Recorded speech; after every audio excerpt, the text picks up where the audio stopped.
Well, another game cut short due to darkness. Welcome into Postgame Tomahawk Talk. I'm Ariel Tamir-Pinsky, joined by Adam Gotkin and Devin Jarvis. The Braves fall to Cotuit 6-4. Another slow start for them. It's been a big issue this season, falling behind early, and this offense just hasn't had the firepower to come back. Today, it was going down 6-0 in the first two innings. That's just such a hard place to put yourself in. The bullpen really had its work cut out for itself today because it had to get every single out. Today's starter did not get a single one, so, it's just a really tough position for this pitching staff. They really did the best that they could, giving up just 6 runs, considering the bullpen had to go the entire way, but at the end of the day, it's just, again, a position where Bourne was far behind so big early in the game and just couldn't come back in the end.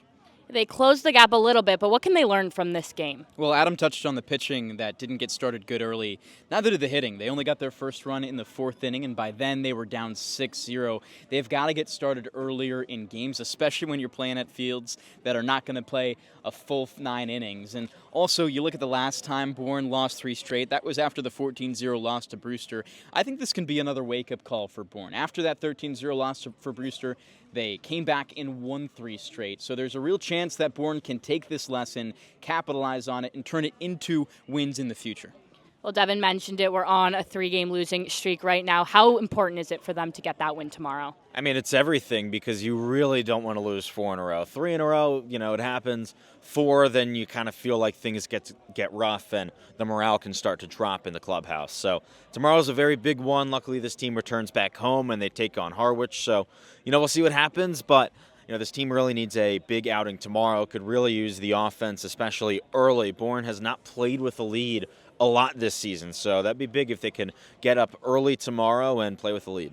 All right, well, we're back at Dorn Park tomorrow to take Harwich, but more post-game coverage coming up next. Ariel Tamir-Pinsky now joined by Lyle Allenstein. Lyle, talk to me a little bit about the Bourne pitching tonight. Our starting pitcher didn't even get out of the first inning. Yeah, tough Cape debut today for Folger Boaz from North Carolina. Didn't get out of the first inning, gave up 4 runs. Just honestly, he threw strikes, but that hit him, a couple walks. Unfortunate play with Weber Neals when he got called for a catcher's balk. Tough scene for him. Then Logan Beavis, came in a tough spot, obviously, but then, that second inning gave up 2 more, fall behind 6-0 early in this one. It's just you put yourself in a tough hole.